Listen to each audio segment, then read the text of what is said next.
Hello and welcome back to the Mix of Music podcast. I'm your host DK, and with me, as always, is my lovely co-host, Leggy Blonde Lou. Hey, I have been called Leggy. Leggy, blonde. I'm more leggy blonde. in a Meg Thee Stallion kind of way, which is, hey, I will take it. That's some good thickness for you all. The point is, that is a joke from Flight of the Conchords. And I love it very much. Today's an interesting episode. I have not thought through anything. I have not made any bullet points. I'm going to riff on it. I shared with Lou what we want to talk about. And I want to, I'm not a therapist. I'm not a psychologist. I'm just a dude that reads and learns a lot. I'm not a politician, nor do I care to be, and nor do I want my political thoughts to be validated. I don't care about any of this stuff. I am an audio engineer that is good at what I do, and I have this podcast to help you build a career as an audio engineer. Now, those that are enthusiasts or hobbyists who want to just be better at audio engineering can take away a lot from this podcast, but ultimately, this podcast is for those that want to build a career. It's a very small nuance, but it is an important nuance. And so as much as I will stay in that lane, but we need to talk about something that is important for that lane, something that we've talked about many different times. But I have more words for it, more thoughts about it. And I want to talk in the world of psychology and therapy. There's what's called locus of control. You can look this up. You can Google this. LOCUS, locus of control. And then there's internal locus of control and external locus of control.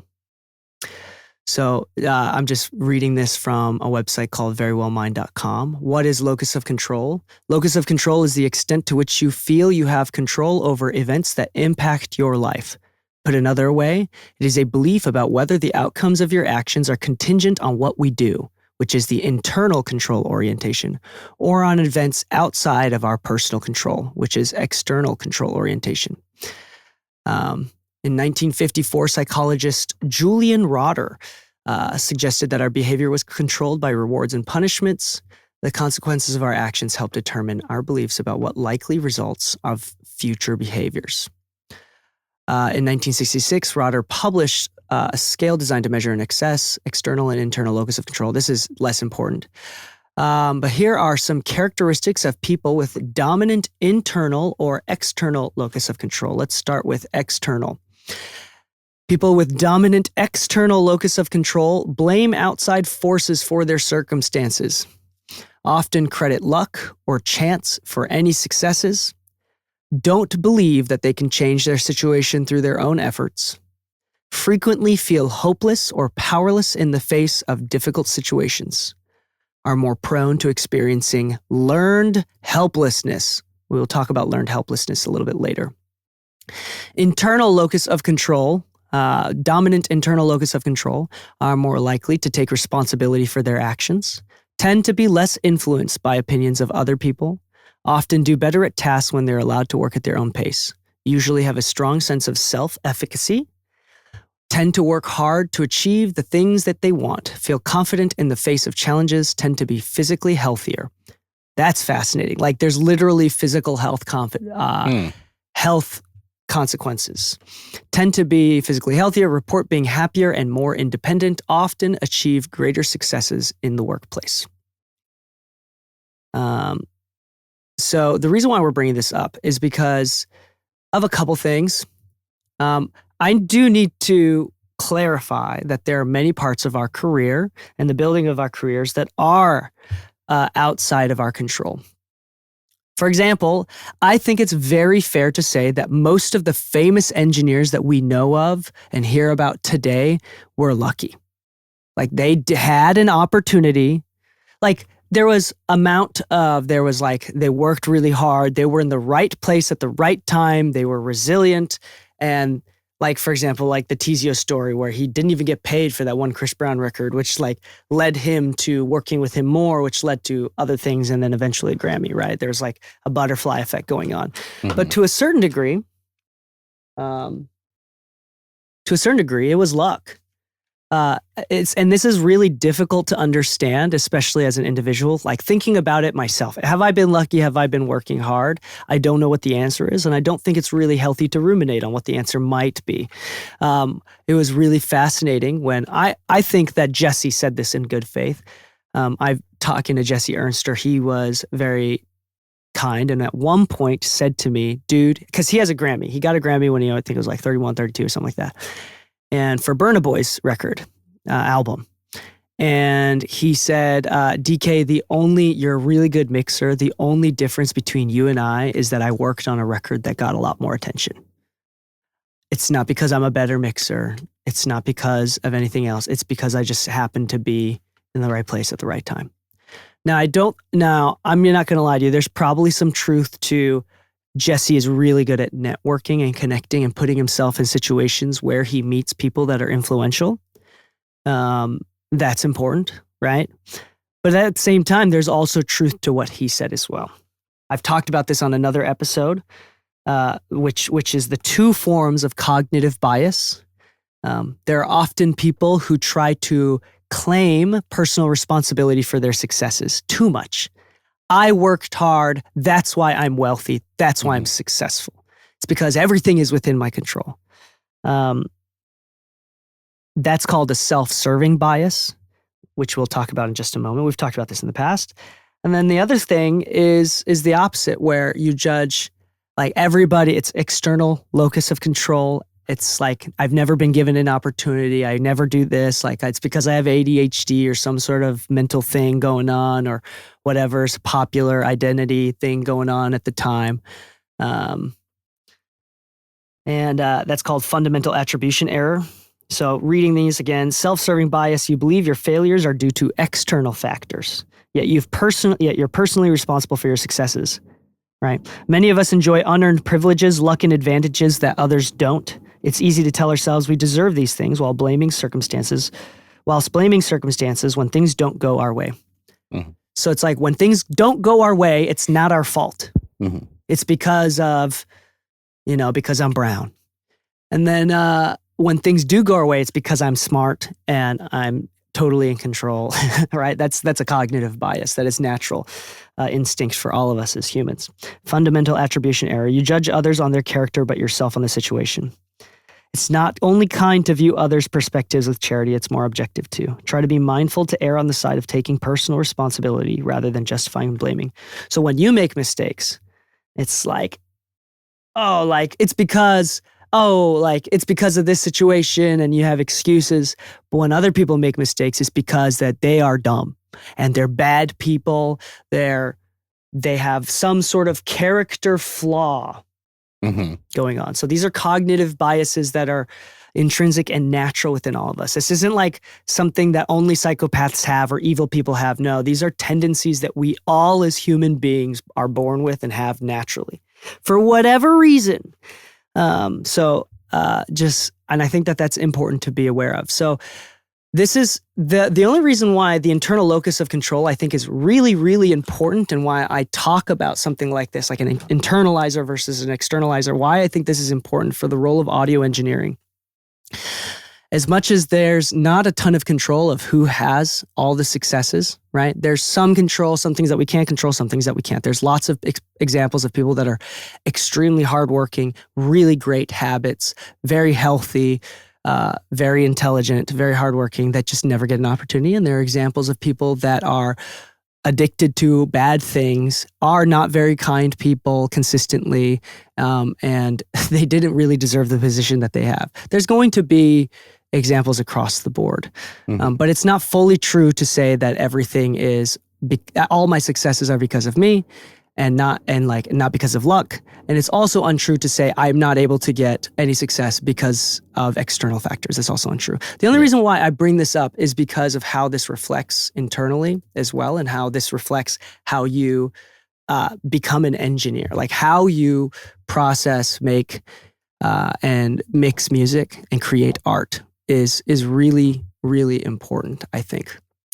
So, for example, Lou, I'm sorry, I'm talking a lot. No, you're all good. Listen, man, I hear the path. I hear the train fully in motion. I'm not about to derail it. Yeah. So, and this is also one of those things where it's like, hey, you should stop being anxious because anxious is literally taking away years from your life. No, but I can totally hear where this applies together. That's why I'm like, no, keep going. DK's in the kitchen cooking right now. I'm going to let him cook. Let me get the oil for you. Let me get the salt for you. Keep going. So, yeah. So, obvious. Okay. So, hear me out on this. Let's go again one more time. So where, like, think about this, thoughts for yourself. Like if you, okay, let's see if you, like, I'm going to ask you questions and describe, not you, Lou, but the audience, and then you, Lou, as well. Where does your locus of control fall on the continuum? So outlook number 1, I often feel like I have little control over my life and what happens to me. People rarely get what they deserve. It's not worth setting goals or making plans because too many things can happen that are outside of my controls. Life is a game of chance. Individuals have little influence over the events of the world. This is fascinating, especially in the sense of a musician. There's so many TikTok artists that genuinely are frustrated with how little attention that they feel like they get, that people rarely get what they deserve is one that should resonate among many listeners of this podcast. Do you really believe people rarely get what they deserve? Like, is that a rare thing that people get what they deserve? Because here's the truth. There's a lot of really talented producers, musicians, songwriters out there that don't ever get attention. One of our best friends, one of the most talented individuals that both of us have ever worked with, Lou, like I'm going to say it out loud. Hopefully he listens to the podcast because I love him so much. Nels is a perfect example of that. Like he has the sound and the creativity to have a lot more attention. And to a certain degree, it's a little frustrating. Frustrating that like, Nels, why'd you go home? And I'm not gonna give any advice in retrospect or anything like that. I don't think that's fair. Outlook number 2, you believe that if you work hard and commit yourself to a goal, you can achieve anything. There's no such thing as fate or destiny. That's important. If you study hard and are well prepared, you can do well on exams. Luck has little to do with success. It's mostly a matter of dedication and effort. Now, the opposite of that is like, I think it's wrong for people to weaponize that sentiment, right? Like Americans love to do this thing where they're like, hey, you're poor because you make bad decisions, which is like, it doesn't matter whether or not that is true or not. It's about weaponizing that sentiment and then, pointing blame, which is not fair and not right. So that can go too far, but if looked at and talked about in a neutral position, like if we're internalizing this conversation, and like for me, luck has little to do with success. It's mostly a matter of dedication and effort. If I believe that for myself, do you understand how empowering that is? Yeah. Like I can do well on this test. I can do well in school if I study really hard. In the long run, people tend to get what they deserve in life. Okay. If these statements above so that's outlook number 2. There is often internal locus of control. Your locus of control can have a major impact on your life, from how you cope with stress to your motivation to take charge of your life. In many cases, having an internal locus of control can be a good thing. It means that you believe that your own actions have an impact. Yeah. Wow, dude. Imagine an artist actually believing that their own actions can have an impact. I feel like that's like so important. Like if you are a songwriter and you'd feel like you're just too small of a fish that you'll never make an impact in this world. Do you think that leads to better art, or what is that? I don't know. I mean, you could always argue it. Is it the burdened, saddened painter's artwork selling for more because it's so chaotic and blah blah blah. It's kind of like the classic thing where it's like, oh, I heard this artist was demented and blah blah blah. It's like, Cool. Suddenly I want his art more. So, hey, there could be a factor of that. But when you said, imagine that, an artist who believes that on their own they could change the world, I'm like, you mean Kanye? Who ran for presidency. Okay. All right. Okay. All right. Okay. Whatever. Hey, all right. Bad example. I'm just going to finish up this article. It says, if you tend to have more of an external locus of control, you might find it helpful to start actively trying to change how you view situations and events. Rather than viewing yourself as simply a passive bystander who is caught up in the flow of life, think about actions you could take that will have an impact on the outcome. Okay. That's a lot. I will say this, to talk about what I was talking about earlier about weaponizing thing. If you listen to what we're saying right now and your first thought is, oh, I know someone that is has an external sense, locus of control. That is exactly what I'm talking about. That is what it means to weaponize this information. This thing, what we're talking about here is to look within us, to help us, myself as an individual. And the reason why it is important to have an internal locus of control is that, and why I push this so much. And again, don't put words into my mouth. I'm not talking politically. I'm not talking about trending topics of the day. I'm talking about just general psychology. It literally makes you, one of the things that it says, if you have an internal locus of control, you become physically healthier. It's fascinating. It's like, not like, it's probably because you have reduced levels of stress and anxiety, but also because people that feel like they have control over their own lives can understand the benefit of continuing to work out or to eat reasonable portions over a consistent amount of time, right? Okay. And then, for example, it has nothing to do, like, for example, I'm not, sorry, I'm trying to censor what I can say. I'm trying to censor what I'm saying because myself, because this can easily be over-reduced to be hyper-inflammatory and weaponized to call out people. That's not what I'm doing. I'm kind of talking this episode to help you, the listeners, understand this for yourself. If you heard this, you thought of, oh, my dad does this. Oh, my friend does this. Oh, like that's why that person's not successful. Like that is that is weaponizing this understanding. Think about yourself. Are you this person? If you are a podcast listener, you are statistically more likely to have an internal locus of control, if I remember that correctly, because you don't seek an education unless you internally believe that it will actually help you. Yeah. Right? If you think the world is working against you and no amount of education can actually help you become a better engineer, then you will typically not seek an education. Yeah. It's less likely to happen. You'll blame situation, blame other outside forces. The reason why I talk highly about this is because one of the things that is a big deal for me as an educator on this topic, as someone that works with artists, neurotic artists all the time, is I am focused on the feelings of empowerment.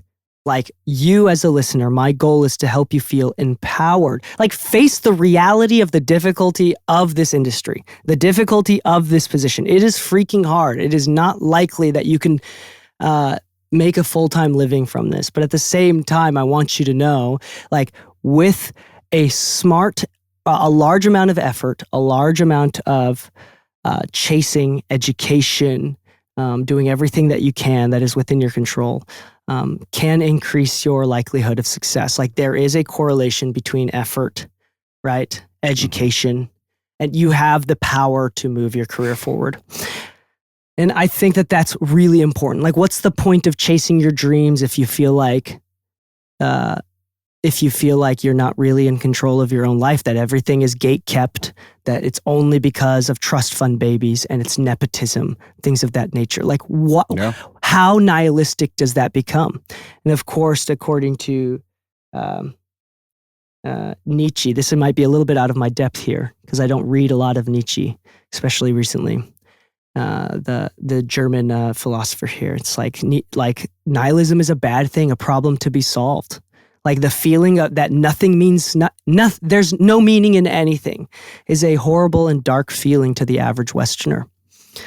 And so this becomes an issue. How do you pursue the arts? How do you pursue creative endeavors if you feel that if you're nihilistic, if you're contending with a form of nihilism?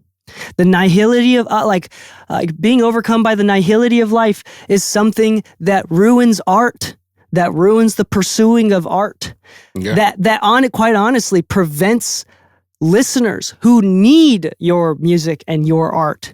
You're preventing them from gaining a form of perspective, gaining a form of community and feeling understood that you can no longer give them. Right? This is so naive and not directly correlated, but I still stand by what I think. And I still think about this often. When I was about 18, 19, when I committed, in my mind, I'm going to do music. I didn't know how, but it was somehow I'm going to do music. I initially thought I was going to get into psychology or doing therapy of some kind. And I thought, wow, I don't think I should pursue a career. This is a little bit naive and a little bit dumb. I'm going to say that openly, but I was like, there's no way that I'm going to be a human garbage can or a therapist for free, right? Little did I know that a recording engineer is worse than a therapist and a human garbage can, and it might be more free, more. I'm not going to lie, some of those recording sessions do low-key become therapy sessions. Yeah, and then in my mind, but I'd be willing to help make music for free. And also, for me, music saved my life a lot, helped me in ways that no human connection could ever. And so, helped me feel understood, helped me feel like I belong in a way that people couldn't, whether that's my fault or not, doesn't matter. And so for me, I was like, I can pursue scalable therapy, like music. Music helped me with my emotions and dealing with myself. If I do music, I'd be willing to do that for free, and that can affect potentially upwards of hundreds of millions of people every day, right? Mm-hmm. One song could potentially influence and uplift the life of of people around me. And this goes I know this is a bit naive and a little bit dumb. Even music that is perceptually void of substance and morals, a typical pop song that's dumb. You'd be surprised how many people need that song. And then you'd be surprised how many people listen to a song that is not well recorded, not well produced, not really well written. And then that was the song that really helped a listener feel like they belong, like they were understood, and help them cope with the realities of life, possibly the nihility of life. Mm-hmm. And what greater joy or purpose does a musician, an artist, an engineer have than to be a part of that? And that's why I do music to this day. For me, it's a scalable way of including more people, communities, understanding. I don't I think compassion, even sympathy. Lou, thoughts on that? I think it's absolutely true. And it's I was thinking a little bit ago about this past weekend we were. Well, let me just say it like this. Me and you have spoken a lot about the idea that I'm like, man, there was a time where I considered being a teacher. Because I actually just like sharing information and sitting down with people when they want to actually learn something. It's one of those things that are actually kind of therapeutic to me, to actually see people grow and learn from something, and that I can actually help them get to where they're trying to go. I find that feeling very rewarding, whether that's in music or just teaching people how to solder something. You know what I mean? It could be the smallest things. You get that same rewarding feeling when you watch people kind of move on from that and grow from it. This past weekend, our good friend Matt took over a tour for me because I wasn't available for it, for Vienna. And two really cool things stood out to me. One of them was they had a show in San Diego where the singer Vienna, James, he went off mic while singing a song called Beauty Queen, which he usually does solo. It's just him and his electric guitar. puts a lot of passion behind it and everything. And they caught a really cool moment on camera that they ended up posting online, which was the moment you realize the crowd needs the song just as much as you do. And you could hear everybody in the crowd really belting the song, really sounding like they all feel the record. And it's never been released. It's just something that he does at every show. So you wouldn't really know about him performing this song at the show and stuff like that unless you really like were into this artist, his music, and going to see him live and things of that nature. It's not something you'll find on an album. There's no Spotify release for this record. So it was one of those cool things where it's like, man, even if you're not doing 2,000 cap rooms as an artist or whatever, even if you just got 50 people in front of you, the fact that you had 50 people singing along with you when you went off mic and they were filling the sound of the speakers that were no longer playing, that's really cool. And that must be like one of the most rewarding feelings. But the thing is, he's been performing for years. I've been engineering for him for years. And we've all told him, like, listen, man, we all take a pay cut just to work with you because we all have this sense of belief with you. And to see this level of growth from you as an artist is just amazing. We don't know if and when that big day will come for you, but just know that like we have that support for you. And so there's like this sense of like mystery where you could be an external locus of control type of person where you're like, listen, man, it may never happen. That's something where opportunity might just not be there. But the internal locus of control in this situation is he keeps going. He keeps pushing so that the day that opportunity is met with preparation, you could really execute on a level higher than what some people think they will be ready for. But the other side of it too was seeing our friend Matt like take over tours. Like he had 3 tours in 1 month, and like almost every day of that month, like he was calling me for different pieces of advice and stuff. But like to go see a show and watch him like do that, it's like, dude, the thing I wanted to do, just teach people, just help people out. And to see them grow as they continue pushing for it, even in the face of like he's nervous, like he's walking into some of these situations, like what do I do if this is the situation? What if that? What if that? It's like, listen, man, just focus on what you're in control of and just watch what happens. And he killed it every time. He had successful shows every time. Yeah. Even with the vague concept of what if this happens was on our minds. Because I think we all think of that. We all do kind of internalize this sense of, questioning a situation beyond the reality of like what is realistic and bound to happen, right? Anything could happen. You can go to a show and your power could go down and all of a sudden everybody's still looking at you. But that's something that's outside of your control. But there is a hindsight part of you that might say, maybe I should have gotten an uninterrupted power supply. Like the more you prepare, the better off you are and the less likely it is for you to dive into that, I guess, external locus of focus.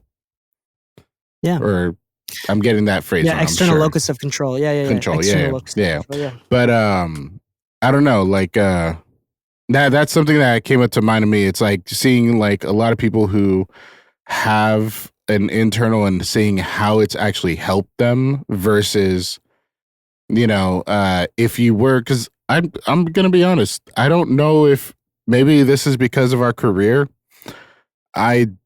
or maybe where we are in our career, but I don't know too many people that I could say have an external locus of control. I think after a certain point, we start to meet more people who, at least I feel, have more of an internal locus of control. Yeah. I'm not a fan. I'm not a huge fan of like,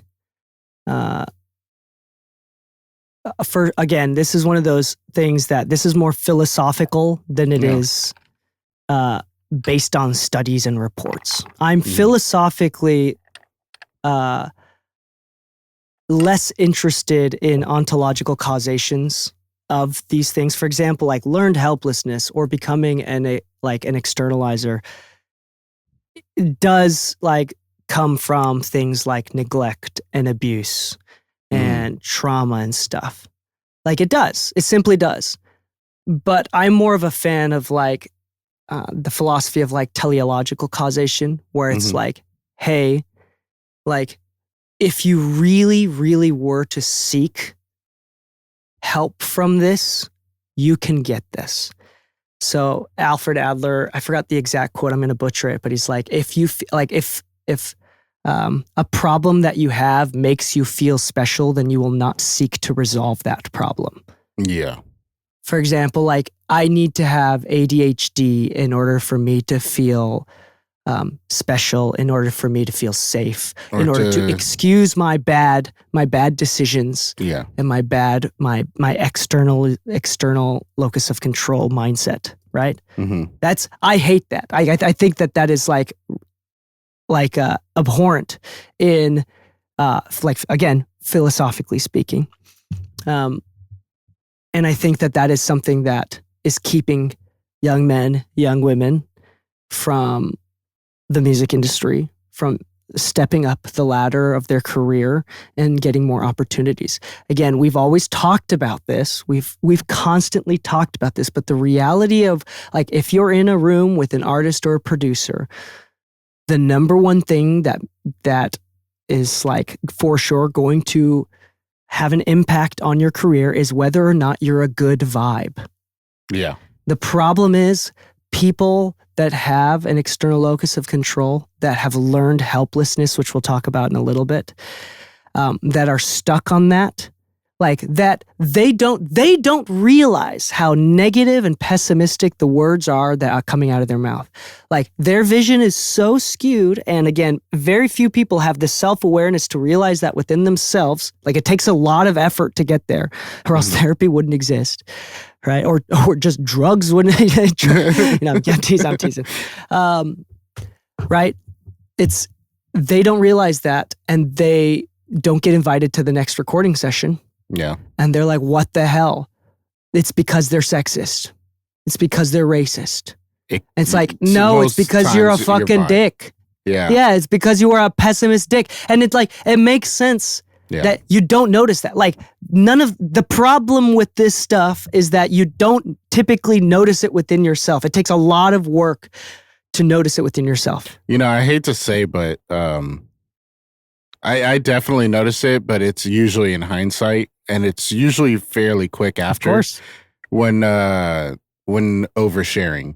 I think oversharing is like the main reason that you could overshare and probably still be invited back, but the moment you're a bad vibe or just very contradictory to a lot of what somebody is talking about or doing, like especially when you're in a creative space like a recording session, you're likely not going to get a call back. And that's something that, unfortunately, it actually is within your control. Even if it feels impulsive, it's one of those things like that impulsive behavior is within your control 9 times out of 10. Remember that time when we fired? We've only fired, really, like actually fired one person. Yeah, one person. And it was fascinating. It was me and you in the office with this one person. Maybe there was a scribe or like one of our assistants in the background, but she didn't say anything. No. Or he or she didn't say much of anything. It was just mostly it was just me, you, and them. Yeah. Yep. And this person is an adult. I think he was older than both of us. Yeah. Full-on adult. Yeah. And we said, you have been doing this, saying these things. You've been playing a mental game. You've been playing the game of power. And we have it on camera. We have it on camera. We have conversations. We have evidence. And the first thing that he said after being confronted and from assertive, me and Lou, the first thing that he said was, I can't believe that son of a bitch told on me. It's like, why did he tell on me? Yeah. Like, that's his fault. Like, I can't believe this happened. This is all his fault. Yeah. And then I was very assertive. And it's like, hey, did you just notice how the first thing that you said is blame someone else? That is exactly the problem. Yeah. That is exactly the problem. We cannot have this in the studio. We can't. And the problem is that people that do this, that have an external locus of control, then get fired. And it, again, typically, if they continue that understanding of perspective of life, typically don't learn and continue to blame others. So I guarantee that friend of ours left that building and was still upset at that guy that he feel like was like, it's all his fault. Yeah. I would have still been here. Like he probably didn't learn anything from it. Who's to say? Like just like you said, a lot of people learn in retrospect afterwards, whether it's like the day after, the same day, or years later. Yeah. Right. Most people have had moments where like they learn something from an interaction that happened a long time ago. I could have done this differently. Yeah. Exactly. And that's something that is important. Anyway, back to again, sorry, I'm like trying not to use the big words that I love to use. That's from like a niche. Onomatopoeia? Niche. No, like, never mind. Let's talk about learned helplessness. I think this is, again, very important and pertinent to increasing and growing your career in the music industry. Again, this is not like, this is kind of general life skill and life lesson, but we're keeping it specific and trying to think of anecdotal examples of how this exactly impacts our day-to-day music careers. All right. Learned helplessness occurs when a person has experienced repeated challenges, comes to believe that they have no control over their situation. They then try to give up trying to make changes and accept their fate. This is also well documented in animals. Symptoms of learned helplessness include avoiding decisions, having a bad attitude, giving up quickly, inability to tolerate frustration. That's a big one. Lack of effort, low motivation, passive behavior, poor self-esteem, procrastination, refusal to try.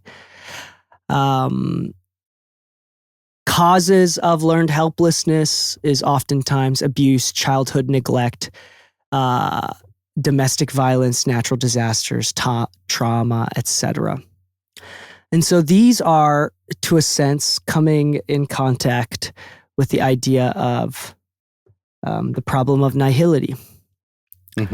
Some common symptoms of learned helplessness in children include failure to ask for help, frustration, giving up, lack of effort, low self-esteem, passivity, poor motivation, procrastination. Again, these are, I don't want this to become, I am this, that's why I'm never going to make it. Like, again, I'm telling you this in order to try to help you to, one, the first step with everything as we learn is become aware of it, realize that we have an issue of this within ourselves, and then acquire the tools to overcome this. For example, like a coping mechanism, like if somebody says something that triggers you and you cope with it, you feel uncomfortable and you cope with it, that's like successful. That's a successful way of overcoming. You're self-aware, you realize that you're getting triggered or whatever, and then it's uncomfortable, but you don't react, right? You don't like yell back. That's like, yes, it's uncomfortable, and like when you cope, when you notice these coping mechanisms, you feel like a failure. You're like, oh, like this is me not doing well. No, that's like proof that you are doing well. Coping is a good thing. Like if you're coping well, that is an act of your mechanisms are working. Everybody copes all the time. Everybody checks themselves all the time. Like some people, and then when those coping mechanisms become unhealthy or affect other people, or like, for example, I can't deal with the stresses of life, that's why I'm like addicted to alcohol. Like that's when it becomes a problem. Yeah. Right. But there's a lot of people out there. It's like, why do I feel uncomfortable when people talk about these things or when people do these things? And I see myself with my own parent. Like, I don't like seeing this is something that I have. I react negatively when I see other helicopter parents with their children. And like, because my parents were helicopter parents. But like, and so I have to like calm down, take a breath. And it's really uncomfortable. And that is a healthy coping mechanism. Like I'm coping with it. I'm realizing that it's there. And I don't like talk shit. And I don't start telling them how they should be raising their kids. Right. Yeah. Anyway, some overcoming learned helplessness, things like psychotherapy, self-care strategy, social support. You know, you can always get help. These are things that you can overcome. These are things that you are empowered to overcome. But it starts with the first step, just like Alfred Adler says, like the first step I think is awareness. And then also not feeling like you need this thing. I have, like, again, I'm over identifying with this mental illness that I have, or this identity that I have, which makes me not want to solve this problem anymore because that problem makes me feel special, right? Realize that these are problems, like these can be coped with and these can be solved. You are empowered, and it might take years. Yeah. It might just take, for some things that I'm sure, like Lou, like sometimes many things in our lives is just like, just becoming aware that we do this. Yeah. All of a sudden, like if someone calls you out, all of a sudden it's like, dude, you swear a lot. And like that's, if that sticks with you, you're like, like you might not be able to stop swearing immediately, but you'll be thinking about it now every time you swear. You know, that was brought up to my attention. And I think we spoke about this already on a previous episode. If not, we spoke about it together. Where I actually ended up talking to a manager I know and actually thanking him for bringing something up to my attention.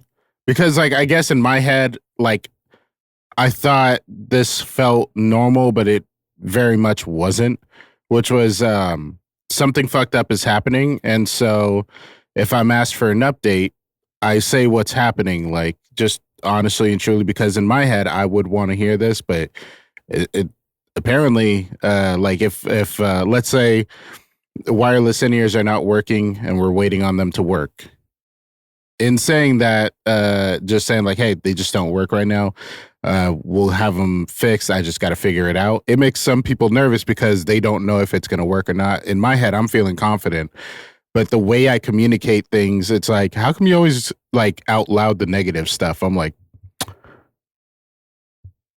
I mean, I would want to hear things black and white, but I guess that's not really something other people want to hear. Gotcha. Okay. You know what? I'm gonna work on that. Cool. You know, and the reality is, like, I could look at it and just be like, well, that's what's happening. It's happening to me. I'm just letting you know what's happening to me. It's like, oh, my bad. Like, this is how I kind of think through my process. I didn't realize I was vocalizing it in a way that it's not necessarily positive for the rest of the team. Let me work on that versus being like, why are you guys so uptight? Why are you guys this? Why are you guys that? It's like, oh, shit, my bad. You know what? I can work on that. I can work on that. Yeah. Yeah. There's a couple other things that I want to say. Let's see here. Fun fact, people understand the word narcissism and the concept of narcissistic personality disorder so poorly. Like the internet and people in general understand what narcissism is so poorly that statistically speaking, people that call other people narcissists are more likely to be narcissists themselves than the person that they're calling. I just find that fascinating. So like, don't be doing that. I don't know why that came up. I think that's like an example of internalizing, externalizing. Anyway, sorry, we're getting a little unrelated here. Sorry, just fun fact, just info dumping here for you. Let's see here. The fact of the matter is, another one of my favorite cognitive biases, and this is something, I think it's one of my favorites is because it's one that I've struggled with personally a lot, is the just world hypothesis, which is your preference for a just world makes you presume that it exists. A world in which people don't always get what they deserve is an uncomfortable one that threatens our preferred narrative. A more just world requires understanding rather than blame. Try to remember that we're all fallible and that bad things happen to good people. Mm-hmm. We've always been told since we were children that the world is not fair, and it never will be, and it's not meant to be. Yet when we talk about things that, when we talk about ourselves, when we talk about our careers in the music industry, it's very easy to start saying it's not fair. It's not fair. Just a reminder, as an adult, things are not supposed to be fair. That was never a guarantee. It's not meant to be. It's not ever going to be. Bad things happen to good people. Good things happen to bad people. But in general, there's also, instead of that leading to a complete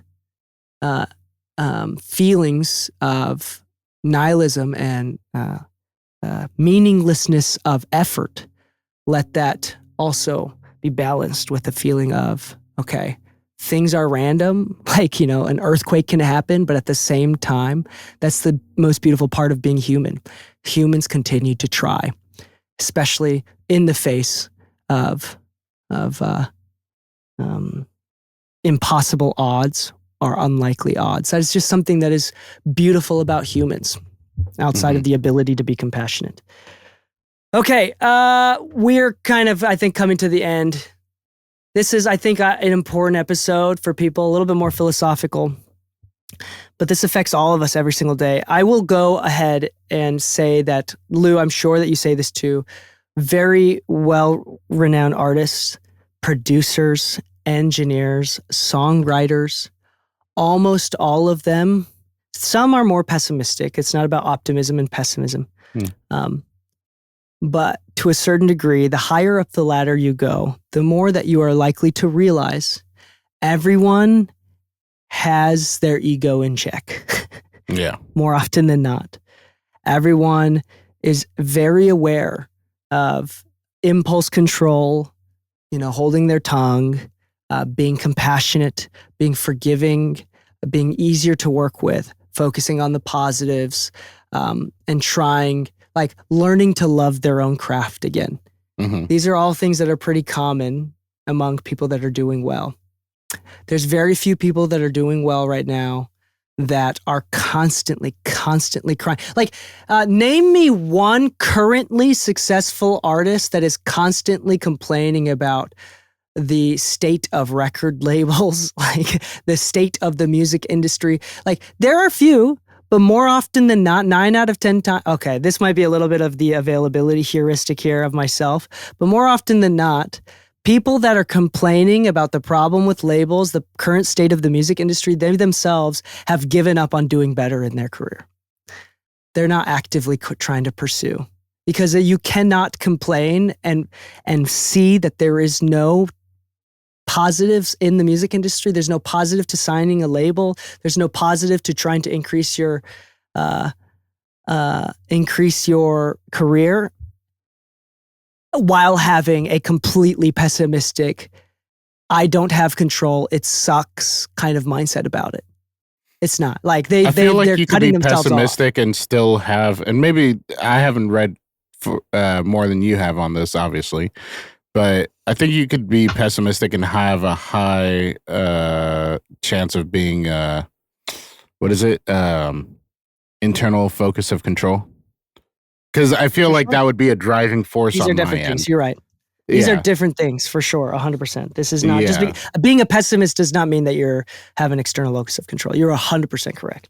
Yeah. But I was about to say, I'm like, I know a lot of people that hate labels, but they know how to make the system work for them, but they still hate it. So they're still highly successful people, but they still hate the system that they're successful in. There's an acceptance of the system even though they hate it. Exactly. They wish it was better, but they wish and they want to find a better way, but they have a hard time doing so without feeling like they're running up a hill. That's a good pushback, and I agree. So maybe I'm overgeneralizing a bit, but maybe I haven't quite figured out how to properly articulate this. So this is an articulation issue. But every time I see someone like on Music Buzz LA or just some random Instagram account of like a smaller to mid-tier artist, like ranting about how bad, how unnecessary it is to sign with labels, how corrupt everything is and how bad it is. And it's like almost every single time their story seems to be, to me, like, oh, I was signed and then I was dropped and now I've given up hope. And that's why I have the ability to complain because I have nothing else to gain from this system. Yeah, we definitely. If you feel like you have something to gain from this, if you still have something to be gained from the system, then as much as you hate it, you'll kind of keep your mouth shut about it. You know? Yeah, because I hate to say it, but like, I think plenty of us have had a job in something where there is golden handcuff situations. That's bound to happen to some people, but you still very much enjoy those benefits. You're still very much like saying it's worth it. Of course. Yeah. That does, again, like when something is worth it doesn't mean that it's perfect, infallible, inerrant. It means that it's still worth it through the problems. Yeah. And who's to say, like, and I think that whether or not it's worth it is more of like an individual thing. I don't think it's like it is worth it for everyone. Yeah. Anyway, just something to think about. I don't really, the more that I talk about this and the more I think about this, the more that I'm confusing myself with where exactly I want to go with all this. I think the point is, I think the thesis of this entire episode is that you are in power. It is healthier to believe that you are in power, whether or not that is always true in every single scenario, right? In general, it is literally physically healthier to believe that you have some form of power. Creating art is better when you believe that you can have an impact on someone, even if that impact is small. Even small impacts are worth it. No, trust me. I see the little impacts all the time, and they get me happy. Little impacts all the time, dude. Yeah. All the time. And we talk about this all the time. It's the little wins that pile up over time to where, like, I'm sure you've had this conversation with people before, but whenever I hear the idea that of somebody saying like, oh, I want to get to where you are, I'm like, trust me, bro, I don't even think I'm that far. But realistically speaking, if there's any one bit of advice I could give, it's just consistency. Just keep at it. I think that lands more on the internal focus of control, where it's like, it's within your realm to get to a certain point. Certain things could be more to chance. That's true, but it's on you to be ready for that opportunity. And that's where I think it becomes almost entirely internal focus of control. If your goal is to hit the highest of the upper echelons and stuff like that, then there's going to be a lot of like chance moments, but it's still on you to be ready for those chance moments when they do come up. Because I think everybody, if they have a moment to reflect on their career, can find where some of those moments were and where we could have maybe approached them better. But those moments happen whether we realize them in the moment or not. But it's on us to be ready for them. The last thing that I want to end with is the importance of personal values, value system, morals, and how that affects your career as a musician, how this affects your own guidance and self-awareness and resolutions to all this. For example, like if you are a Christian or a Muslim, like prayer can help you overcome a lot of this. Like, and it's not even about, the argument of whether God exists or not, I think is like a dumb, low IQ argument. It doesn't matter. Like faith is universal regardless. For example, like, do you believe that you can do well in the music industry? If you put effort in, do you think that there's going to be some form of return on that investment? Like it's worth trying. Or like, if you believe, like, right? That is a form of faith. And I think like religion is a unique way of directing faith, but the concept of faith is universal regardless. Like that takes faith to believe that if like an internal locus of control takes a large amount of faith. I'm not telling people to become religious and go to church. Not necessarily. If that is how you build faith in yourself and in the universe, then do so. Religion, this is an idea from Nishitani Keiji in a book called Religion and Nothingness. He argues that religion has a unique ability to help people overcome their own egos, transcend themselves, right? If done well. To be fair, 99% of Christians don't ever but every Christian that goes to church knows that one guy that is like actually, bar none, a follower of Christ, right? Yeah. And like even if you don't go to church, like everybody in this world knows that one guy, like a couple people that are genuine, they're not perfect, but they're genuinely transcended their ego, or you feel like they have, or they're as close as they can be to it, that they are so uniquely selfless and compassionate that it is inspiring, right? Everybody knows these people. And listen, it doesn't have to be a theistic belief. For example, Zen is a non-existential, non-theistic belief that kind of helps you do the same exact thing, transcend yourself. They believe that it's through meditation and reflection, right? An acceptance of reality. Christians believe it's through prayer, repentance, and giving yourself up to Jesus, right? So it's like the path is unique, but the concept of faith is universal. Yeah. The morals, guidelines, like even the idea of like, if I follow, like I'm going to keep it reductive to Christian mindset, because I think it's most relatable to most of our listeners. Most of the people listening to the podcast that speak English from various countries, people around the world, have some sort of understanding of the Christian mindset. Like having commandments, having morals is a good, is one way of showing faith, right? And that can be weaponized. We're not going to talk about that. Like keeping the Sabbath day holy, right? Going to church every week is not the important part. It's the fact that like, if I do this thing, my conscience will be clear. I think that and then all of a sudden, these opportunities that you get, like imagine this. If you believe that going to church is a huge deal, and then you go every single week, and you're paying attention, you're doing your best, then all of a sudden when an opportunity comes, you're going to have a weird amount of, and a well-deserved feeling of, you deserve this. This is God giving me an opportunity because I've been good. Yeah. Regardless of whether that's true or not. Did God actually come out of the clouds and give you this opportunity because you went to church?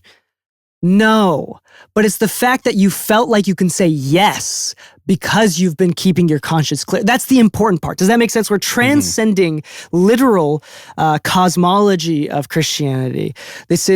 Most people deny themselves opportunity. They get in the chair with Justin Timberlake or with Chris Brown or whatever, and they feel nervous, especially if they're new. They're nervous and they don't perform their best because they possibly lied on their resume to get there.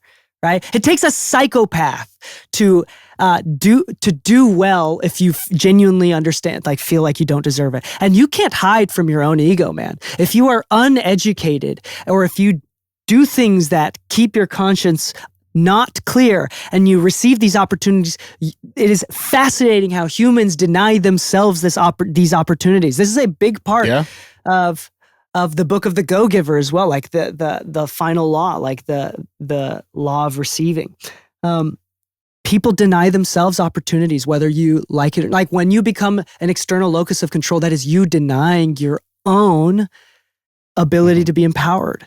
But if you're doing everything right the way that you think it is, whether that is given to you through the Christian morals that were given to you, or by choice because you converted, or the Muslim morals, or like the Zen Buddhist morals, or just social morals, or like morals that you came up with, that you've written down, right? If you do everything that you're supposed to do and you're clear your conscience, it is difficult to not feel like you deserve the good things that happen. Yeah. So it's not about whether or not God came out of the clouds to give you this opportunity. It's not about whether or not you go to church. It's about the fact that for whatever reason, you've been doing the things that are hard, that in that moment when an opportunity comes, you feel like you deserved it. And so you say yes unashamedly, and you feel empowered to do your best work.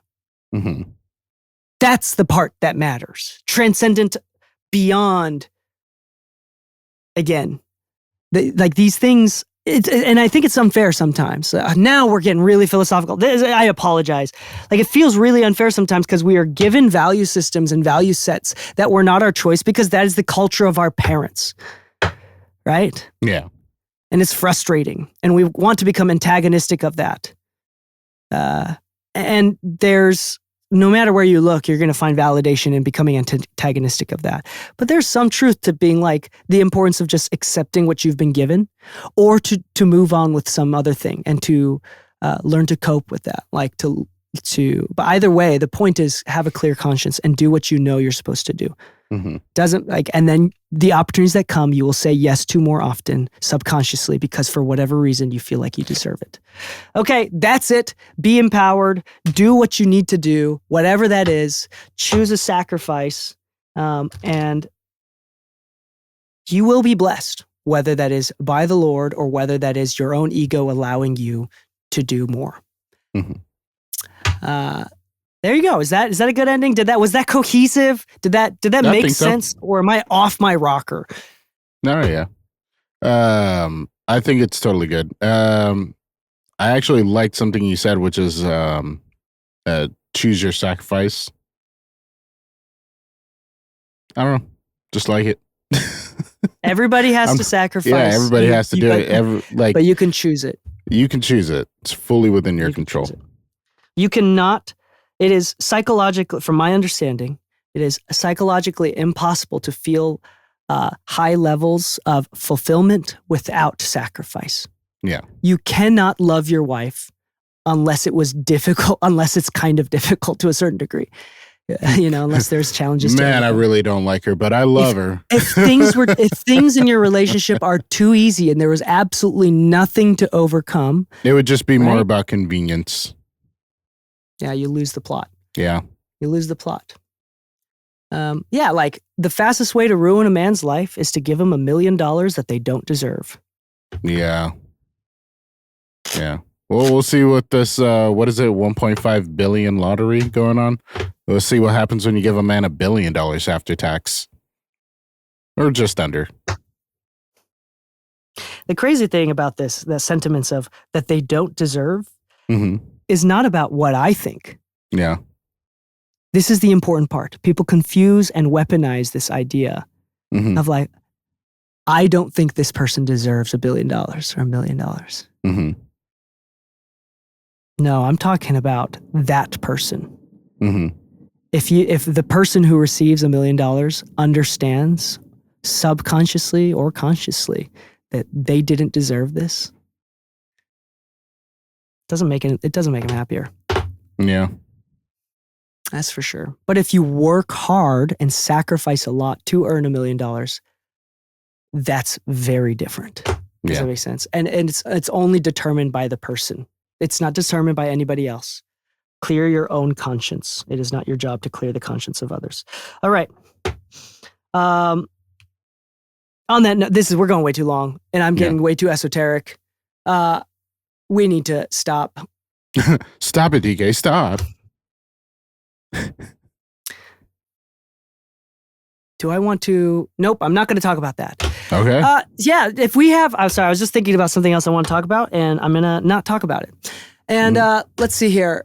If you like the podcast and you want to support us, or if you want access to more episodes, there's damn near 300 episodes of exclusive episodes with me and James talking about specific mixing or mastering or producing techniques. They're all compression, EQ type techniques. Specific techniques. We often take a clip from a producer or engineer talking about something that they do within their sessions, and then we break down on why we agree, disagree, or the nuance of that thing. There was a solo really episode I listened to recently that I actually really liked with James, using high end as a crutch. Using high end as a crutch is a fascinating. Yeah, I liked what he did on that one. I was like, you know what, James, I see you. I see you. Listen, man, For those of you who haven't heard it, you should listen to it because there you go. Chances are you probably will catch yourself on a few things. Yes, there you go. All right. On that note, happy mixing, my friends, and stay saucy. Boom. I forgot to add that they can get Patreon exclusive episodes. Where to get the exclusive episodes.